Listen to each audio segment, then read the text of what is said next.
Welcome to Witch Weekly, your weekly dose of all things Harry Potter and Potter related. I am one of the witches hosting this lovely show. My name's Mel B, and I'm joined, as always, by my other witch, Marissa. Hi there. Hey, what's up? Not much. I'm awake now. Mm-hmm. Full disclosure, guys, we tried to record this last night, and Mel basically almost fell asleep, so... Yep. I was just like, yeah.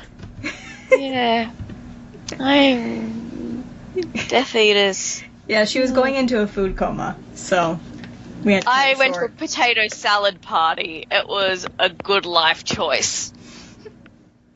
It's not always conducive with staying up to record podcasts, it seems. Nope. Anyway, so as I just revealed, today we will be talking about Death Eaters.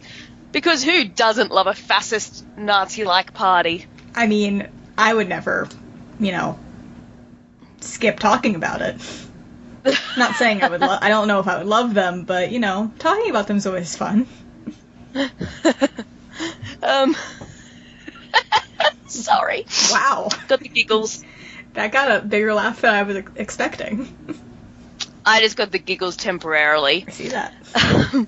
So, yes, the Death Eaters, as we know, are a group of witches and wizards who have dedicated themselves to Voldemort and his ideals and his quest to take over the wizarding world and destroy Muggleborns. That's the way I understand it, yes.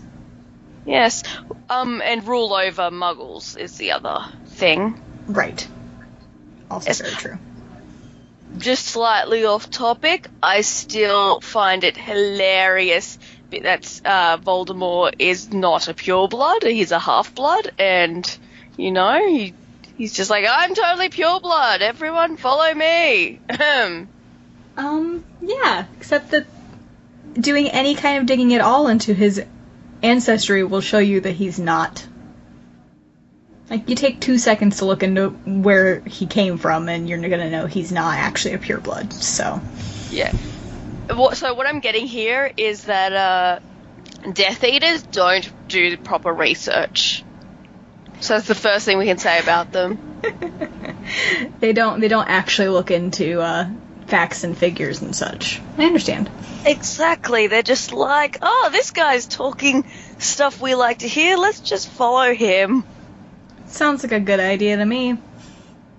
Yeah, which is the other thing. I don't know how I get that his ideals are aligned with theirs. Mm-hmm. However, I don't see how Voldemort became the leader of this whole shebang. Like, I'm sure there is far more charismatic people who believe this crap than Voldemort. Because people like charismatic leaders. Yeah. And while we are told Voldemort was charismatic, or is charismatic, what we see, which may just be that Rowling can't write a charismatic person, what we see from Rowling is uncharismatic stuff. He's just, I will kill you if you don't obey me. I don't think that she can't write uncharismatic people. She did. There were charismatic characters. I'm not sure what you mean by that. Or in that context, like, she can't write a charismatic cult leader, is what you mean. Yes. Okay. Yeah. I was like, there are plenty of charismatic people. What are you talking about? Yeah.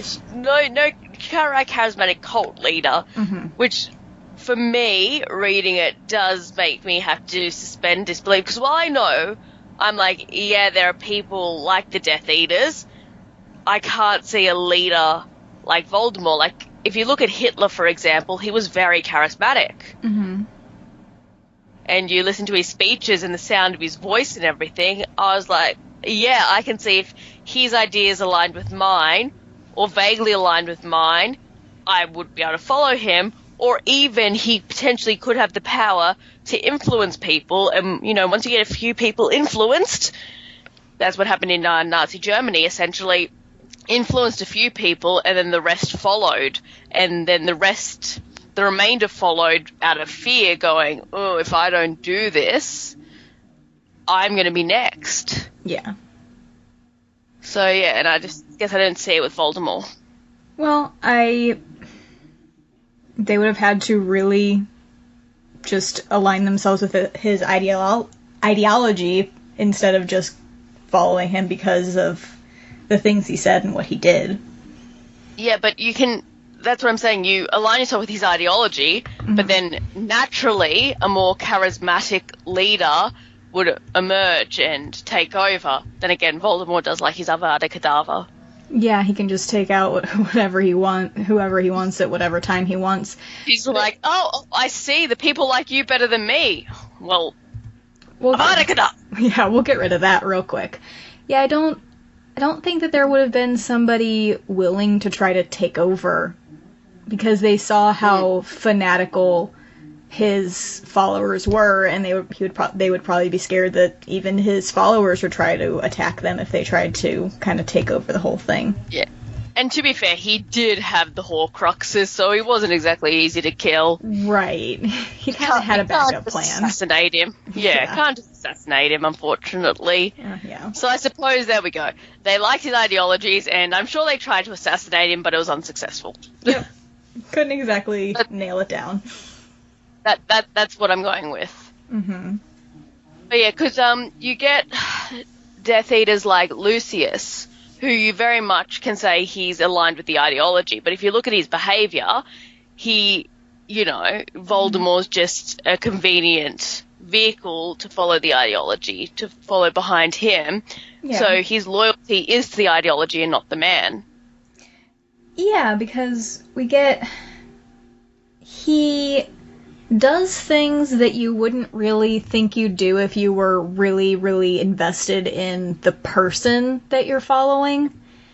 Yeah, like throwing the diary around. Yeah, because I don't know if we're ever told if Lucius actually knew what was going on with the diary.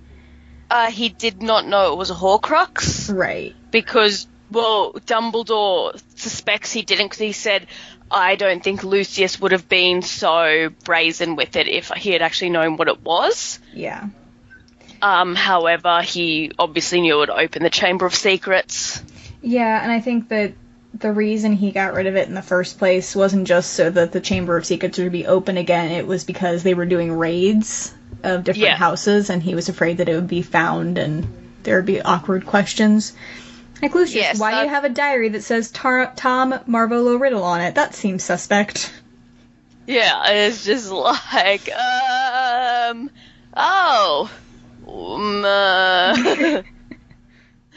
He would just evaporate out of there real quick. Yeah. There's not many excuses you can come up with at that point. Oh, where did that come from? Never seen it before in my life. What's that, honey? Dinner's ready. Excuse me, gentlemen. Bye. Run. But yeah, so there is that perhaps maybe a lot of them are just following for the ideology and they actually don't. No, that's not right. A lot of them believe in him, like especially characters like Bellatrix. Interesting you bring her up, because we just talked about Lucius, who, for all intents and purposes, kind of felt like the second in command for a while. Until he screwed everything up. Yeah. Whoops. Getting yourself captured and sent to Azkaban, not a good idea. Not exactly. When you let Harry Potter escape and the prophecy gets smashed, it's not exactly going to work out well for you. You're going to fall out of favor. Yes. But yeah, and then it seems to be replaced by Bellatrix. And if we touch upon the play we do not speak of, which we're just going to briefly speak of, I kind of see it. If he liked Bellatrix so much that he wanted to do the dirty with her, she's probably had a fair bit of sway in the Death Eaters by the end. Yeah, probably. If we speak about the play that shall not be named, she did mother his child, so yes. I'm sure she'd be able to use her womanly wise to kind of get in there and make some decisions. Womanly wise. Well, what else would you call it? Womanly wiles. Oh, is that what it is? Oh, man. It has an L. Oh, well. Sorry, all. Sorry, y'all. Anyway. Hey. So make fun of me. I'm not making fun of Americans at all. I'd never do that. They're not easy to pick on. Yeah, shut up. Shut up now. Anyways. Oh, Bellatrix, Lucius, ideologies. Yeah. Well, while she was really into the ideology, she also really liked Voldemort. She thought he was the coolest. Yeah, well, that's what I was about to say. So, her following of him isn't probably exactly to do with the charisma so much as she probably, like my theory, she liked the ideology. So, and the Black family were encouraging of Voldemort, if not of actually being Death Eaters themselves in most cases. Yeah. That's what Sirius tells us. They thought Voldemort had the right idea, but they would never bother dirtying their own hands. Right. So she would have been, raised with them saying, oh, these ideologies are right. Yes, yes. And so when she got older, she was like, well, these ideologies are right. This guy's doing the right thing. I'm going to follow him. Maybe he was a bit more attractive at the time still. That's my thing. That's what I never understood, because all we see is after he comes back when he looks like an alien. And why was she so attracted? Was it just the power that he had that was attractive? Didn't make much sense. Or maybe he was more attractive when she first joined the Death Eaters, and she was just like, if I close my eyes, I can remember what he used to look like. Yeah. But then again, maybe she's not shallow like us. Maybe. Maybe she can just love somebody for however they appear. I love how we talk about Bellatrix in this way, almost always forgetting that she's actually married. But we all can agree that was a marriage of convenience and blood purity. Well, yeah, when they were talking about the Black family tree in Order of the Phoenix, Sirius said that he was talking about his cousins, and he talked about Andromeda marrying a Muggle-born, and then he talked about her two sisters making respectable, pure-blood marriages. Yes. And while we could talk about the fact that Lucius and Narcissa actually seem to go well together, I don't believe for a second that Bellatrix actually loved her husband. Do we know when he died? Rodolphus. Yeah, did he die before the Battle of Hogwarts? I feel like he did. No. No? Because according to Yes. Cursed Child, he went to Azkaban. And when he was released, he came to Delphine and told her about herself or something. Yeah, okay. That makes sense. And, okay. Yeah, and since Cursed Child is Rowling approved, I would say that we can accept that. He was at least... We can accept that he was in Azkaban. Yeah, okay. Even if we continue to deny the existence of Cursed Child. Okay. Yeah. Yeah, she didn't love her husband, and she was all about the Voldemort, and that's all she really wanted. She wanted the V. Jeez. Oh, no. Mel. Why do you do these things? So something I said last night in my tired haze was the fact that we could actually think of the Death Eaters as a destructive cult. Because when you look at them as this fanatical, nearly unquestioning, what's the word? Following? There's a better word, but following of Voldemort. And they are willing to sacrifice their lives, their comforts and everything for him, as long as he's in power. Right. Like, the second he's out of power, which is not cult-like. Usually cults actually... They go down with the ship. Or some of them, sometimes they disband. It depends how it falls apart. But in this case, when Voldemort lost his powers, a lot of them just went... doo-doo-doo-doo-doo. Nothing to see here, guys. Yeah, while others, like Bellatrix, even after he died the first time, she was still fanatical, and her, Rodolphus, and I think Rodolphus's brother, Rabastan. along with Barty Crouch Jr., Yeah. went trying to look for Voldemort, and that's how they came across the Longbottoms. Yes. We compared it last night to Jamestown, the drinking of the Kool-Aid and all that stuff. Jonestown. You said James. I can't even. I wrote it down Jamestown for whatever reason, because I apparently have no idea what words are anymore. Oh, gosh. You're going well today.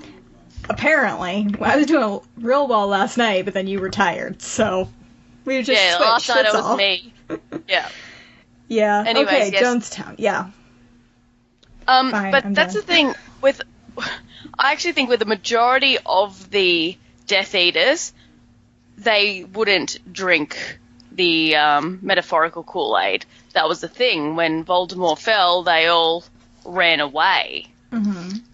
Having said that, because I am a bit of a fan of true crime and all those things, Jonestown is, in my opinion, not a mass suicide. It is a massacre. But didn't they all know that the Kool-Aid was poison? Yes, but they didn't all want to drink it. There were people with guns surrounding the pavilion. I mean, yeah, that will And, yeah. Push your hand. Yeah, the bodies of some of them had syringe marks in them, indicating that they had been injected with the cyanide. And there's people who survived who ran before it started because he'd been doing... sorry, we're getting into a cult thing, but he'd been doing White Nights for a while, and that's where he'll call White Night. Everybody would have to come to the pavilion and drink Kool-Aid. Yeah. And he would tell them it was poison, and people just got over his shit, and a few of them didn't go. And then when they heard the screaming and stuff, they fled. There was one woman who just she was elderly, and she was lying in bed when it happened, and she just didn't get up, and she was missed. Crazy. Yeah, and there was, So yeah, it's quite interesting. I have a podcast that covers it, like not mine, obviously. I'll send it to you. It's like a 3-part. It's really interesting to listen to. I would like that. So yes, it's all good. Yes. So, but they are cult-like. They have a central leader. They are a destructive cult because they hurt people. So, yes. Which is another interesting thing. When you look at we don't get a lot of information on a lot of the Death Eaters. We just get names and stuff. Yeah. But the thing about them is they're all well-to-do families and things like that. So it's kind of interesting when you look at cults, they're usually disenfranchised people that join. Yeah. So... which leads me to believe that they actually thought they were disenfranchised by allowing Muggle-borns and half-bloods into their society. Even though that didn't happen when they started letting those people into their society. I'm not sure what they thought was going to change. Yeah. But they somehow felt disenfranchised, like they were... because they were better, but they weren't being treated as better now because...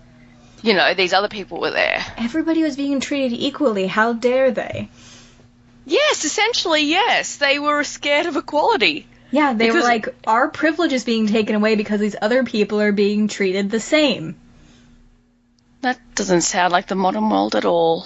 No, I wouldn't. I don't know where they got that from at all. Not sure where J.K. Rowling was pulling that from. But yes, essentially that. And that's what led them to... join this cult was them perceiving that equality meant a loss for them. Yeah. Perceived slights. They weren't about it. Exactly.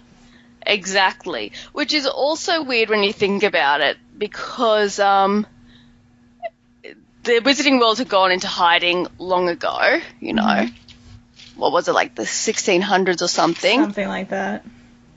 And... I'm sure after that time, though, Muggle-borns were still welcomed, at least at Hogwarts. Yeah, they would have been, because they were welcome at Hogwarts.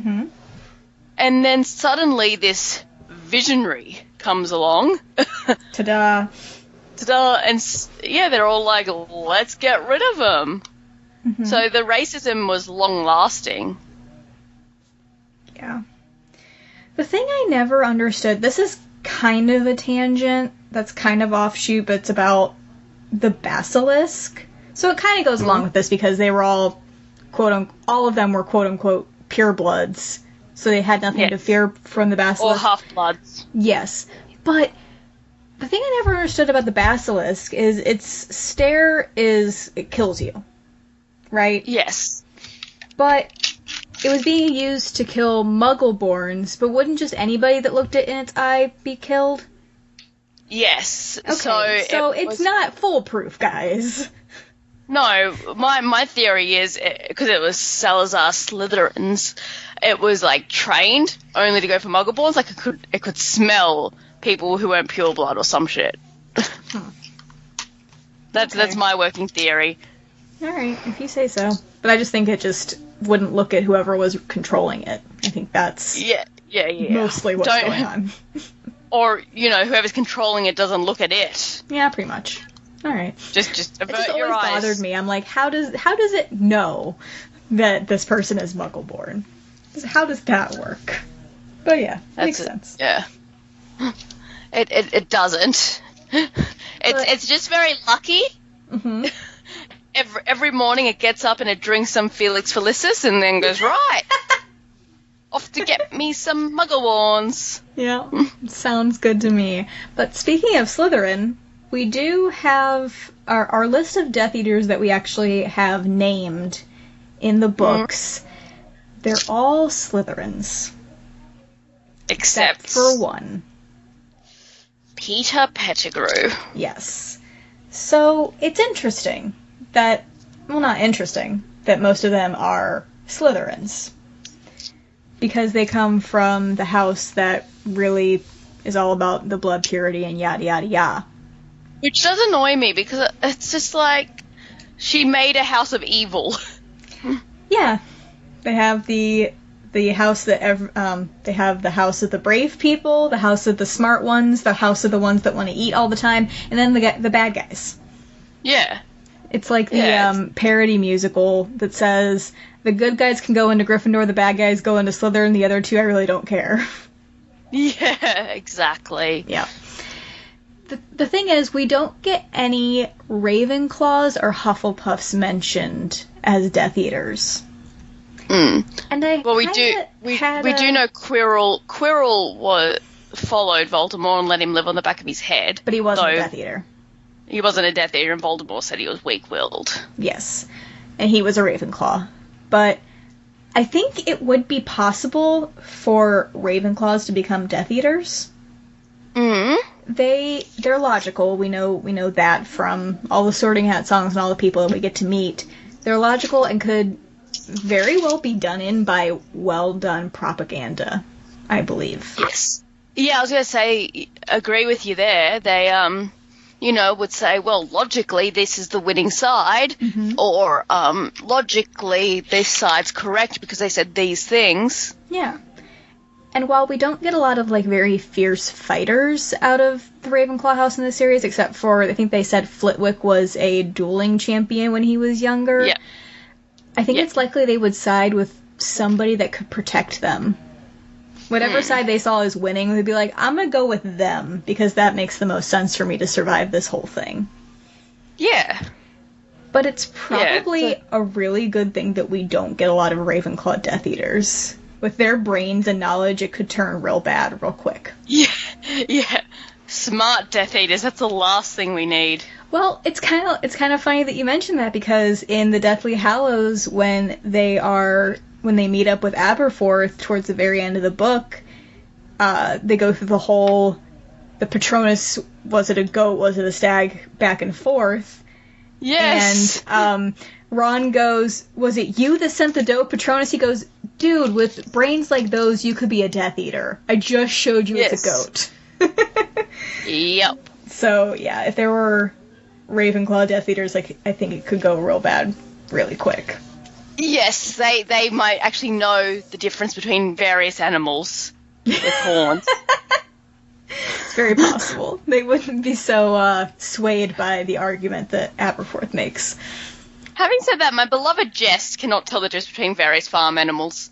Really?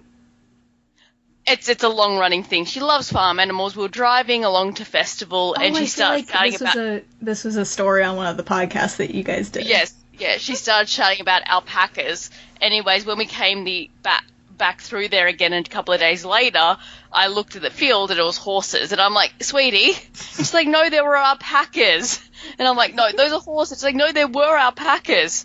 Pretty sure they're horses. I'm pretty sure I told you, at least you, that there is a person that lives near where my grandma lives that has alpacas in their backyard.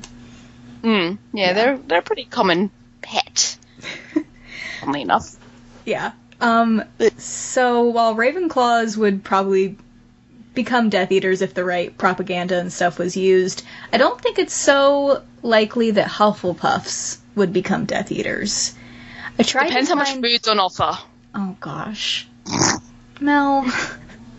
I felt like I heard a quote from JK that said that no Hufflepuffs became Death Eaters, and while I couldn't find that particular quote, I did find something on Pottermore that said, although Hufflepuff is not exactly known for its glorious victories in the Hogwarts House Cup, it gets points for not producing that many evil wizards, Death Eaters, and Lord Voldemort types. Yeah. There you go. Well, I think it's... Go ahead. By the sounds of it, most Death Eaters, and like Peter Pettigrew is an outlier that we could definitely dive into in an episode about him, like in quite detail about how he got to that point. But I think can comfortably say overwhelming majority of Death Eaters are Slytherin, and then we just go back to the way they're described and how they talked about how they value their blood purity, while others don't seem to as much. Yeah, like those families who are pure blood, a lot of them, you could say it's just by almost just accident. It's just how it's happened. Mm-hmm. Like the Weasleys, for example. Right, the Weasleys, and then we do get a pureblood in Hufflepuff out of Ernie Macmillan, which we all know that I particularly enjoy him as a character. It says, the most evil deed we can remember a Hufflepuff ever doing was Ernie Macmillan wearing a Potter Stinks badge. It's pretty much as far as it goes. Because they value... Teenage bullying. Yeah. They value hard work, dedication, patience, loyalty, and fair play, and that's not what the Death Eaters in Voldemort are even about. No. Definitely. Fair play? What is that? Yeah. Well, is that where we do not win? Yeah. I feel like they would see Voldy as not a good leader because he achieves his ends by, cheating and killing people and betraying those that just follow him blindly. Yes. And they would be unlikely to get such kind-hearted people to follow them because they don't value fairness in that everybody deserves to learn. So I just don't think that they would be able to It goes against the core ideals of a Hufflepuff. Mm-hmm. That being said, though, it would be interesting if Voldy was a corrupted Hufflepuff, because he would have actual charisma, I think, to be able to appeal to people's sympathies, I feel. It would be interesting. It's not fair. I mean, we worked hard to have pure blood. and to learn the ways of being a wizard. Pretty much. Sorry, I've got my headset on, which is really convenient because I can just walk around my room and I'm like, oh, this needs to get packed away. Oh, I can put this away. She's doing chores while she podcasts, guys. I am a multitasker. What can I say? Anyways, yes, maybe if Voldemort had been a Hufflepuff. But if Voldemort had been a Hufflepuff, he wouldn't have been evil. Let's just face facts. Mm-hmm. Like, the worst we see of Hufflepuffs is childish teenage bullying. Yeah, and saying, you're the heir of Slytherin, even though I have nothing to support that. Well, everybody was saying it, and you're a kid. Yeah. So, if everyone's saying it, it must be true. It's like everything on the internet's true. They can't put anything on the internet that isn't true. Yeah, if it's on the internet, it's real, children. Remember that. Believe everything. You can believe that. Because we said it, and we're on the internet. Yeah, see the logic? Hey.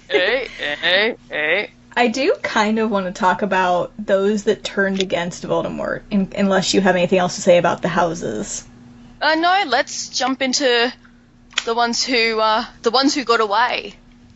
Or didn't get away in many cases, but at least they stood up for themselves.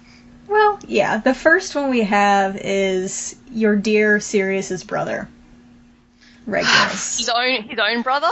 His own brother. Yes. Truth.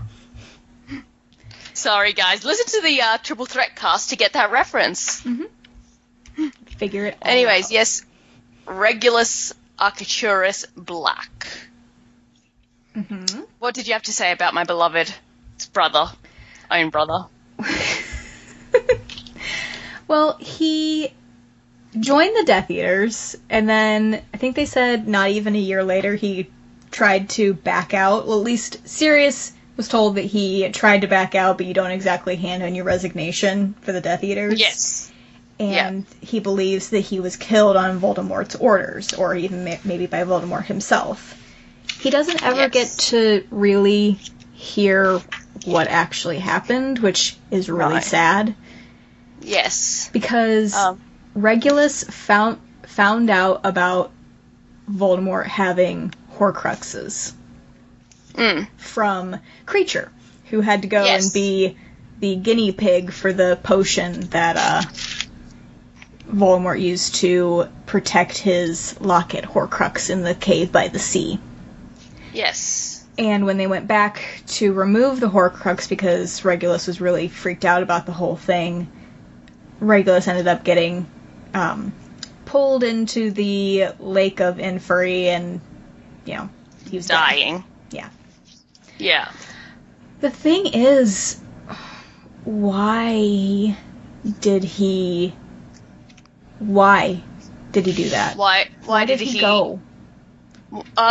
So I have also pondered this, because it's never truly explained. The only thing I can think of is that he actually cared about Kreacher that much and realised that Voldemort was just being cruel. So you didn't think it had anything to do with the way that Voldemort was actually going about things? He just didn't like the way that he treated the house elf? I'm sure there was an aspect of that, but it's weird because what we hear from Sirius is that his brother idolized the Death Eaters, and obviously he was raised in the belief that they, as purebloods, were superior. So I'm wondering how that would have shifted.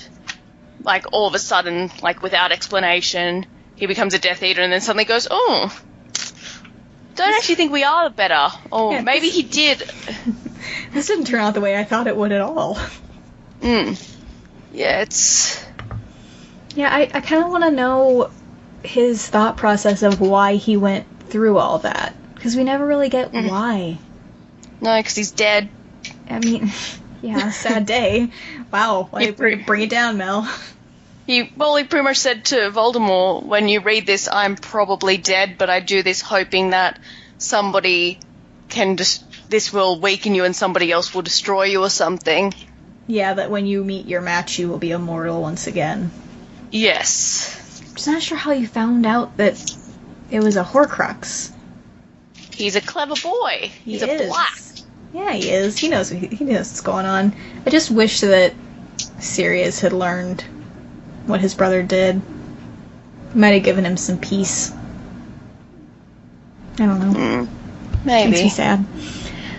But the other people that turned against Voldemort were the Malfoys. Starting, kind of, with Draco. Yes. Well, I'd say Narcissa. Draco didn't automatically ID Harry.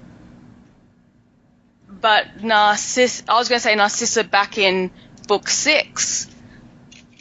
She went against Voldemort's orders not to talk to anybody because she wanted to protect her son, so she went running to Snape. Okay, yeah, I didn't even think about that. So, yeah, Narcissa has that mother's love that helps Harry out in the very end. Yes, but, yeah, and was there for Draco in Book 6 because, she felt that the Dark Lord was trying to punish Lucius through Draco. Well, he was. Yes, he was. She's also clever. Yes. These Slytherins, I tells you, they're clever. Yeah. They can figure things out. Mm-hmm. But they are clever. They have cunning and all that stuff. Mm. The thing is that I'm not sure if we can really. I mean, we can refer to Narcissa because she was part of the whole thing, but she wasn't a full-fledged Death Eater, I'm pretty certain. No, it's generally agreed that she wasn't, but I mean, she hung around them so much, it was like by proxy nearly. I would like to say, you know. Yeah. She wasn't a badged member. Right. She was complicit in the whole thing, and she did do some things that she probably shouldn't have. Yeah. All in the name of Voldemort. Yeah, so she did go and make the unbreakable vow with Snape to protect Draco, because Draco had been given the task of killing Dumbledore, which everyone knew wasn't actually going to work out for him. Yeah. Sorry, that bag's not too noisy, is it? I could hear it, but that's fine. We should probably go through bags while we're trying to record, Mel. I'm sorry, my bin's full. I was trying to throw... You or something else. Anywho. I pretty much, I should not be allowed to use a headset. Yeah, pretty much. You should just use your pretty little microphone that you bought yourself. Yep. Anyways, yes, I was about to say, so yeah, Narcissa was complicit in it all, but didn't do a lot within the Death Eaters. I would actually say she was like a proper black woman. Mm-hmm. Unlike Bellatrix, who actually joined the Death Eaters, she knew her duty was to, you know, procreate and continue on the pure blood line. Yeah. So more purebloods would inhabit the earth and could help Voldy. Yeah, pretty much. And her son did follow in his father's footsteps. Yes, for a time. Mm-hmm. But, so we get her, not being a Death Eater, but being part of that whole crew. And she lied to Voldemort. Yes. She told him that Harry Potter was dead when he wasn't. Yes, he'd even spoken to her. There was no mistaking that he was alive. Yep. But you did also mention Draco. So Draco, we can presume, pretends not to know it's Harry. Like, surely he knew it was Harry. And even if he didn't, Ron and Hermione were there. Who else would it be? Right. Yeah, we never really get an explanation of why he did that. Why he hesitated. Because he wanted Voldy to go down? Do you think so? He wasn't happy with his lot, and that's the whole reason that he stopped helping?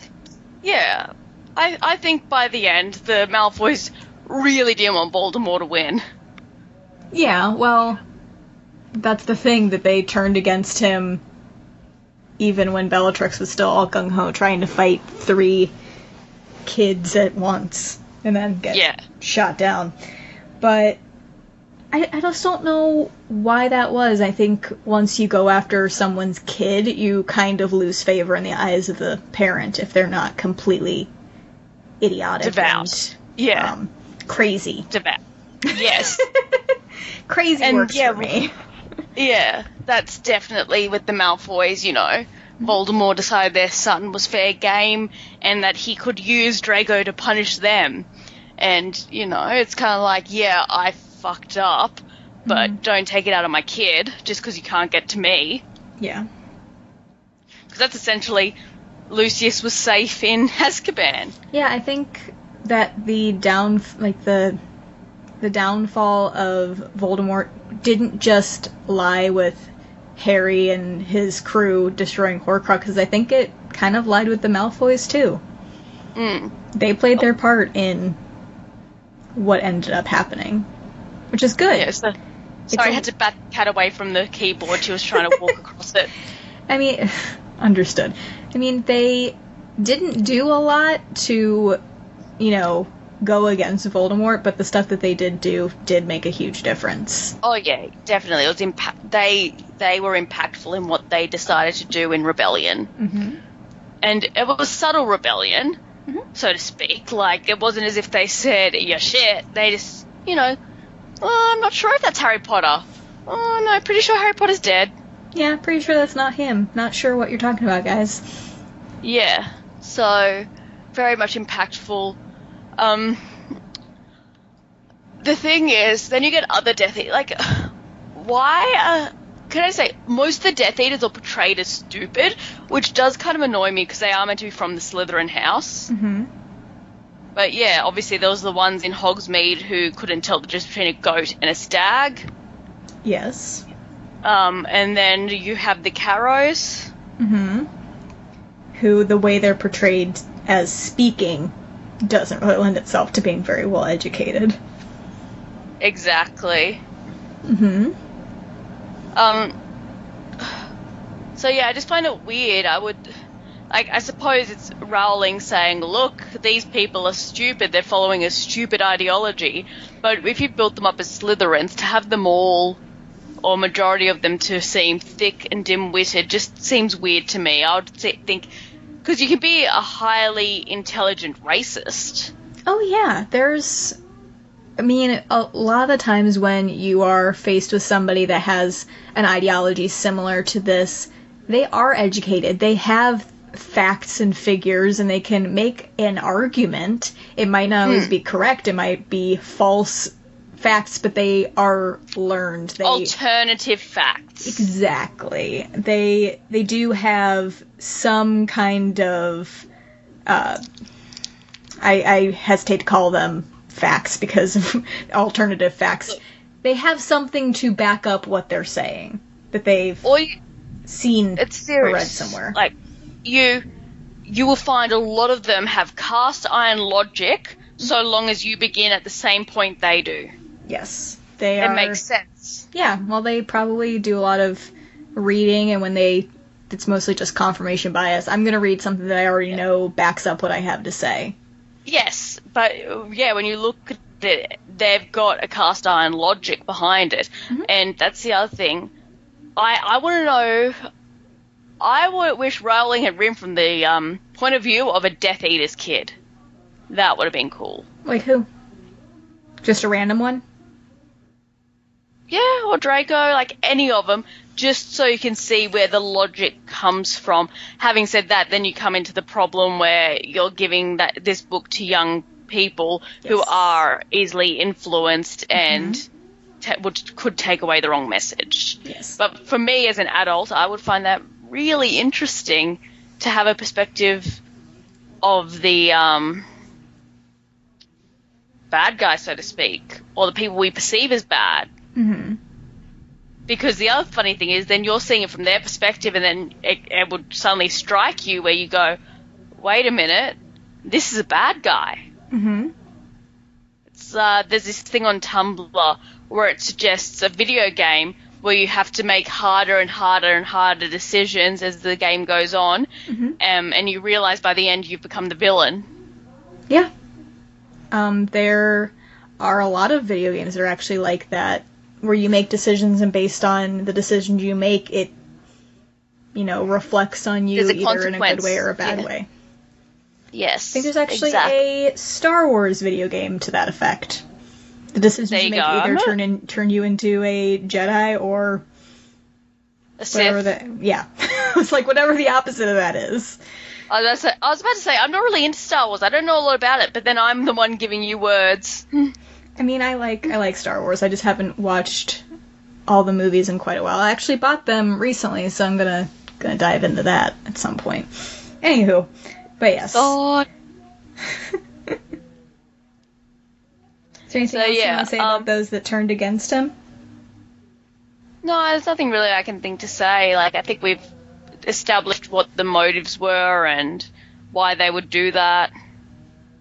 Yeah, because these people that did turn against him were smart. They logically turned against him for certain reasons. Yes. Because they were Slytherins, and they had logic and cunning on their side to get away with something like that. Yeah, exactly. Mm-hmm.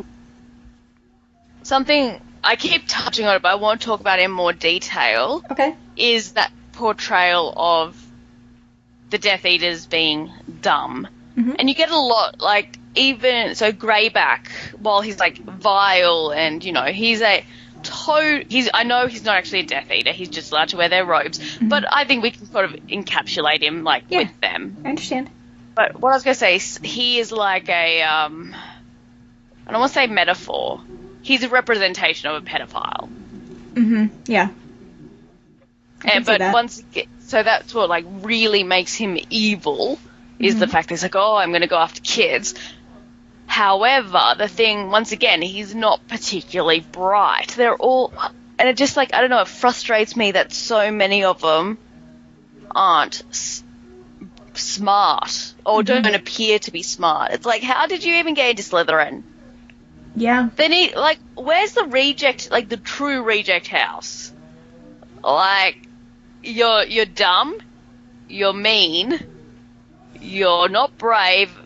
Well, if you can't put them into a house based on their intelligence or their bravery or their fairness, you go by their blood purity. I want to know what happens to the Muggleborns that are shit. Basically. Just saying. There are no shit Muggleborns. Maybe that's reserved for purebloods only. Because Crabbe and Goyle didn't deserve to be in Hogwarts to begin with. No, didn't they have to do, like, catch up or something still? In book 6, they talked about either Crabbe or Goyle, or maybe both of them, having to do, like, remedial transfiguration. Because they didn't pass their owls, and if they wanted to pass their owls this time around, they would have to... Oh, yes, that's right. Yeah, they got to redo their owls. Mm-hmm. Yeah. Yeah. And they're so stupid. I suppose it's a comedy. We have to remember that this is technically a young adult / children's book. Mm-hmm. So you got to have your dummies for us to laugh at. Of course. So that's what it comes down to. They're just dummies because it's a kid's book.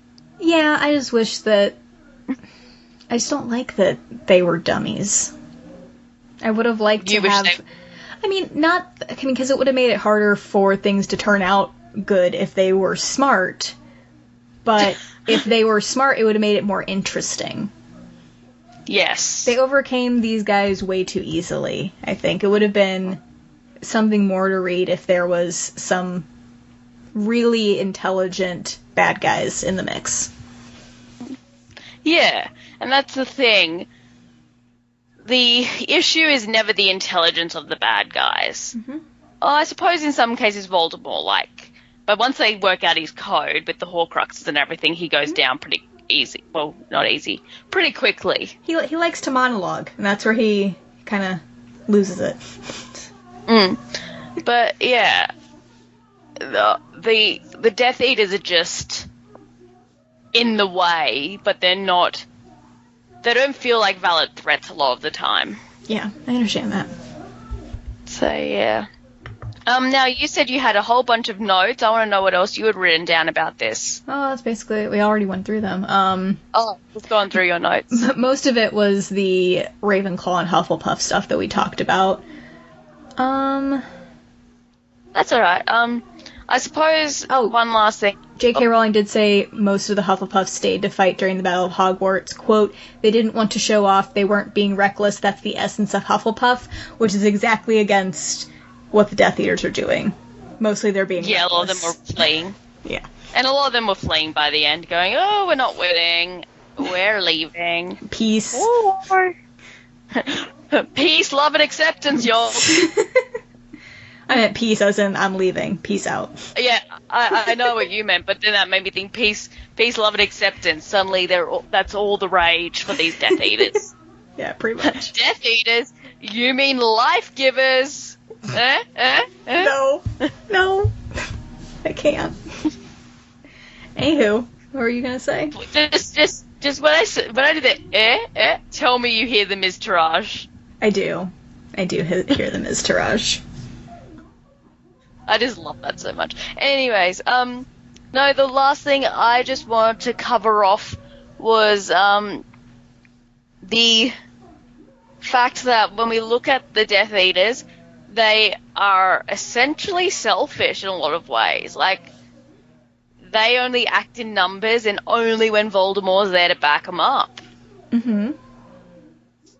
So when he fell, they all, we sort of brushed on earlier, sunk back into society and, you know, oh, I was under the Imperius curse. Yep. As soon as he rises again, they're all back at his side. They're all back under the Imperius curse. Yeah. Funny how that happens. Mm-hmm. Really, Zara? Really? What's she doing now? Oh, she got up on the back of my bed and then slid down the pillows and down one of my notebooks, scrunching up all the pages. Oh, goody. Like she treated it like a slippery dip. Now she's being very cute about it. Anywho. So just remember, everybody, these podcasts are all sponsored by the lovely rescue cat Zara. If you want to get an animal, you should rescue one. Say hi, Zara. Come on. Nah. No. Suddenly she goes silent. She meows constantly. She meowed in an earlier episode. Go find that one. Yeah. No, well, she meows constantly, except when I want her to. Of course. And then she becomes shy. Yep. Right, should we play Random Ships? I think so. So, Random Ships. This is a segment where Marissa and I build a boat, put it on the Black Lake to see if it sinks or sails. As you can guess, today's theme will be Death Eaters. Really? Do you have a Death Eater in mind? I do. So do I. Shall we go in 3, 2, 1. Lucius Malfoy. Stop it. Yeah. You got this. Okay. Al. I got this. Gross. Well, Lucius Malfoy believes in self-love. Come on, look at that hair. He takes very good care of himself, guys. Yeah. He does, and you can just tell he comes home of an evening after a long, hard day of being a racist, and he takes off his robes and he stands in the mirror, and he's got abs. He worked out, and he just stares at himself naked in the mirror, and runs his hand down his abs, and then becomes somewhat solo pornographic. Lucius Malfoy loves Lucius Malfoy. No one loves Lucius as much as he does. Oh gosh. That's so gross. So I think that ship sails. Yeah, that's fine with me. I just want it to be gone so I don't have to see it anymore. Now I'm just traumatized. Thanks a lot, Mel. By blonde, somewhat attractive men loving themselves? It's just that it's Lucius. It's just that. Everyone can love themselves all they want. I just don't want to have to hear about it. Look, everybody take a leaf out of Lucius's book and practice self-love. That does not always mean porn in front of a mirror. Like, maybe you just want to go get a facial or a massage. You take care of you. It's basically what we're saying. You take care of you without being a racist. Yeah, you can have a long, hard day without being a racist. Oh, definitely. Okay. So, do we want to do what if as well? What do you have for a what if? What if... So, here's what happens. Voldemort wins, but, a lot of his followers by this point are like, we don't really like this. No, I don't like this guy either, nah. And, he's only got one Horcrux left, being Nagini. Mm-hmm. So they kill Nagini. Let's face facts. Voldemort will be like, nothing will touch her now. And, Death Eater just comes along and stabs her with Sword of Gryffindor. It's just like, someone left this lying around. Let's do this thing. I don't like snakes. Or they had, like, a basilisk fang. Someone left this lying around. Stab, stab, stab. So that means Voldemort's killed. If Death Eaters ruled, would it be just what would it be like?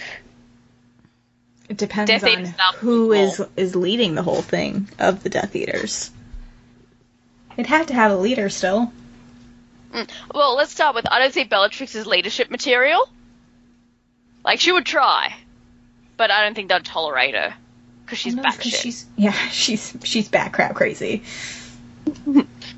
So, they're potentially Lucius. Yeah, But maybe. by that point, saying everything went the same until the Battle of Hogwarts, and Harry died, and Voldemort defeated him, Mm-hmm. I think Lucius would be completely disenfranchised by that point and wouldn't want to be a leader. He would just want to be left alone. He would just get the hell out of Dodge with his wife and his kid. Yeah. Bye, England! Maybe. Ooh, what about this? Maybe Rodolphus becomes the leader of the whole thing, and then Bellatrix realizes that she actually does love her husband, and she gets to be the queen. And they have babies! Yes! Batshit crazy babies! It all worked out in the end. See, we got there. We got there. I think we dried up the what if pretty quickly. Look, we want Bellatrix to have babies with her husband, not Voldemort. Exactly. They can Voldemort's name a their Ken kid doll. Delphi, but we just want it to be an actual child, Exactly. not a bird. That's all I'm saying. God, she's such an angry bird. She's so emo. It's terrible. Yep. I didn't look up any fan art or anything, but like I'm sure if people want to find it, they could. Yeah, I've seen a lot of people post pictures of themselves with dark mark tattoos. Yeah. And I'm not entirely sure how I feel about it, but I did see an explanation from someone once, because people were like, why would you get a tattoo that proclaims yourself as a racist? Because technically they're not wrong, because it was used by a racist group, but they said that everyone has scars and things that they regret, and having this tattoo reminds us that we can overcome things and not everything is ever always going to be so dark. I kind of like that. That is kind of cool. Yeah. Yeah. There's always going to be, you're always going to make mistakes, and they can leave scars, but you need to be able to move past it, is kind of how I see it. Exactly. But they do some people have really, really cool dark mark tattoos. People should go check those out. They're pretty fantastic. Yes. Maybe we'll start using our Pinterest again and pin some of those. Yeah. We'll look into that. Yeah. I think I actually do have a board of Harry Potter tattoos on there. Okay. From when Jess and I talked about it. Yeah. Oh, how you guys were going to get a tattoo? We were not getting tattoos. We were never getting... She was there going, let's get matching... No! And then she's like, everybody tell Mel we should get matching tattoos. No! Are you just against tattoos? No, not against them. It's just I don't have a reason to have one. I don't have any tattoos either. Yeah. Like, there's some where I'm like, oh, I actually wouldn't mind getting that, or that would be really cool and symbolic of me, but why do I need to mark my skin to be symbolic of myself? Like, I totally respect anyone who does have tattoos. I admire tattoos. They're some gorgeous ones. Really beautiful. Yeah. I don't want them on my own body. I understand that. Like, I have contemplated getting a tattoo. I would probably get something really small, and it would probably honestly be Harry Potter related, because that's the only thing that I can see myself loving for the rest of my life. See, mine would something that's going to age terribly. Mine would be Doctor Who or Lord of the Rings. Okay. I understand that. Yeah. I've seen people... I just wouldn't want to get, like, a matching tattoo with somebody, because that's basically dooming the relationship or the friendship. Yeah, yeah. Like, if you get a person's name tattooed on you, you don't do that kind of stuff. You're done. Okay. Yeah. You're done. She automatically say, oh, well, we're going to break up now because we have tattoos of each other's names on us. Yeah. Especially ones that's half of a pair. Oh, like in the first episode of Buffy season 3. Yep. When they had the tattoos that said the other's name, and it was a heart when you put them together. Yep. Understood. Yep. No. Yeah, so people go check out some Death Eater tattoos. We'll see if we can pin some on our Pinterest. We need to start using that again. Yeah, really should. I'll do it. I haven't been on Pinterest in a while, but I understand how it works. So I'll you get the concept. I do. I do. We can both do it. Like, it works. I love Pinterest. My personal one. When I was getting my apartment, I was on there like daily looking for ideas and like then realizing I had no money because I just bought an apartment. Oh, sad day. But yes, so that. Anyway, that's a thing. Thank you everybody for tuning in to another episode of Witch Weekly. We are now part of the M&M podcast network, so we are going to, at the end of this season, stop using the Witch Weekly email address. At the moment, I'm still monitoring it. I know there's some emails in there, or an email in there, whatever. Mm-hmm. So now, if you want to send us an email, send it to mmpodcastnetwork@gmail.com. You can find us on Facebook, MM Podcast Network, Twitter, MMP Network, or our website, mmpodcastnetwork.com, where you can also find our other podcasts. We have Chosen, which is a Buffy the Vampire Slayer watch-through, and we have the Triple Threat cast, which is reliving the glory days of the WWE, then known as F, Attitude Era. Mm-hmm. If you want to contact me personally, I am M_A_Bickett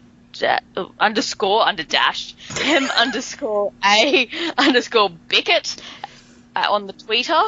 Marissa, where can people find you? I don't have any under dashes or underscores. Mine is just RissaRoo312. Nice and simple. And if you guys could leave us a review on iTunes, it'll be much appreciated. It helps other people find our podcast so we can get more listeners. And it also strokes our egos. Yeah, pretty much. So everybody, just remember, happiness can be found even in the darkest of times if only one remembers to tune in to Witch Weekly.